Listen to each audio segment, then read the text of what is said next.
जातिगत जनगणना को लेकर बड़ी खबर। बिहार में जातिगत जनगणना के खिलाफ याचिका दाखिल। याचिका पे सुप्रीम कोर्ट सुनवाई को तैयार। सुप्रीम कोर्ट में 20 जनवरी को होगी सुनवाई।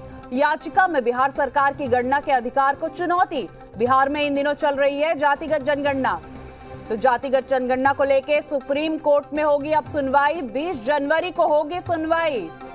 20 जनवरी को होगी जातिगत जनगणना पे सुनवाई। बिहार सरकार के जातिगत जनगणना को चुनौती। हमारे साथ दिल्ली से सीधे हमारे संवाददाता अरविंद जुड़े हुए हैं। अरविंद, क्या कुछ जानकारी जुटा पा रहे हैं आप सुप्रीम कोर्ट से सीधे तौर पे? देखिए नेहा, एक वकील की तरफ से चीफ जस्टिस की कोर्ट के सामने इस सिलसिले को लेकर के जल्द सुनवाई की मांग की गई और सुप्रीम कोर्ट ने 20 जनवरी को इस याचिका पर सुनवाई के लिए सहमति दे दी है। याचिका में जो सबसे महत्वपूर्ण बात कही गई है वो ये कि बिहार सरकार को जातिगत जनगणना का अपने सपनों का बिजनेस शुरू करने के लिए आपको कोई भी बैंक बिजनेस लोन नहीं दे रहा। बिजनेस लोन लेने का सीक्रेट जानना चाहते हो तो फ्रीडम ऐप को अभी डाउनलोड कीजिए। आने का कोई संवैधानिक अधिकार ही हासिल नहीं है, केंद्र सरकार ही ऐसा कर सकती है। और जिस तरीके से बिहार सरकार ने नोटिफिकेशन जारी किया है वो संविधान के मूल ढांचे का उल्लंघन है, संवैधानिक प्रावधानों के खिलाफ है। याचिका में ये भी कहा गया है कि बजाय इसके कि विधानसभा से कानून पास कराया जाता, जिस तरीके से एक कार्यकारी आदेश के जरिए जनगणना कराने का फैसला लिया गया है वो संवैधानिक प्रावधानों के खिलाफ है। तो कहीं ना कहीं उस नोटिफिकेशन को रद्द करने की मांग की गई है जिसके तहत बिहार में जातिगत जनगणना करने का फैसला लिया गया था और 20 जनवरी को सुप्रीम कोर्ट ने इस याचिका पर सुनवाई के लिए सहमति दे दी है। तो 20 जनवरी को सुनवाई का फैसला सुप्रीम कोर्ट ने समय दिया है अरविंद, लेकिन जो याचिका दायर किया गया उसमें बिहार सरकार के अधिकार पे चुनौती है। किस तरीके से सुप्रीम कोर्ट की तरफ से आप देख रहे हैं, जो वकील हैं उनके तरफ से क्या कुछ दलील ऐसी रहेगी जो कि बिहार सरकार के लिए मुश्किल खड़ी कर सकती है?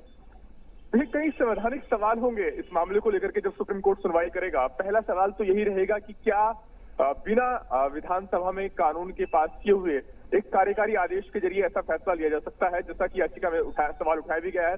सबसे महत्वपूर्ण सवाल ये कि एक राज्य सरकार को क्या जनगणना करने का अधिकार हासिल है या फिर ये अधिकार सिर्फ केंद्र सरकार के पास ही है। तो जो केंद्र और राज्यों के बीच जो शक्तियों का बंटवारा है, जो अधिकारों का जो बंटवारा है, उसको लेकर के इसके जो संवैधानिक पहलू है उसकी सुप्रीम कोर्ट समीक्षा करेगा और ये देखना अहम होगा कि क्या रुख रहता है सुप्रीम कोर्ट का इस पूरे मसले को लेकर के, क्योंकि ये मामला सिर्फ बिहार तक ही सीमित नहीं रहेगा। ये इस बात पर को भी तय करेगा कि आखिर क्या कोई राज्य अपने स्तर पर जातिगत जनगणना कराने का फैसला ले सकता है जैसा कि बिहार सरकार ने लिया है, और क्या वो संवैधानिक प्रावधानों पर खरा उतरता है या नहीं। क्या अभी तक हम लोग इसमें देख सकते हैं अरविंद की स्टे भी लग सकता है जातिगत जनगणना पे, क्योंकि बिहार में जातिगत जनगणना की शुरुआत हो गई है, तो क्या सुप्रीम कोर्ट की तरफ से कुछ इस तरीके की भी खबर सामने आ रही है? देखिए, अभी तो इस मामले को लेकर के सुनवाई होनी है। अभी तो कोर्ट ने सिर्फ सुनवाई के लिए सहमति दी है। जब याचिकाकर्ता की तरफ से वकील अपनी बात रखेंगे उनकी कोशिश जरूर रहेगी कि इस मामले में जो कुछ फैसला लिया गया है बिहार सरकार की तरफ से उस पर कम से कम स्टे लग जाए जब तक कि कोर्ट किसी नतीजे पर नहीं पहुंचता। लेकिन कोर्ट ऐसे ही इस मामले में रोक का आदेश नहीं देगा। अगर याचिकाकर्ता कन्विंस कर पाए और ये संवैधानिक पहलुओं पर जो इस मामले को लेकर के चर्चा होगी उसके बाद कोर्ट धीरे के बाद ही अपना रुख तय करेगा। तो अभी तो सिर्फ सुनवाई के लिए सहमति दी है, लेकिन याचिका में कितनी मेरिट है और उसकी याचिका में जो सवाल उठाए गए हैं वो संवैधानिक कसौटी पर कितना खरा उतरते हैं ये तभी तय होगा जब इस मामले को लेकर के कोर्ट में सुनवाई होगी। बहुत शुक्रिया अरविंद हमारे साथ जुड़ने के लिए। अपडेट आपसे लेते रहेंगे। तो बिहार के जातिगत जनगणना से बड़ी खबर सामने आ रही थी।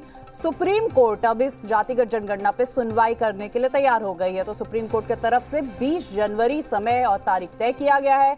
20 जनवरी को सुप्रीम कोर्ट सुनवाई करेगी जातिगत जनगणना पे कि क्या ये राज्य सरकार का अधिकार है या केंद्र सरकार का अधिकार है। अपने सपनों का बिजनेस शुरू करने के लिए आपको कोई भी बैंक बिजनेस लोन नहीं दे रहा। बिजनेस लोन लेने का सीक्रेट जानना चाहते हो तो फ्रीडम ऐप को अभी डाउनलोड कीजिए।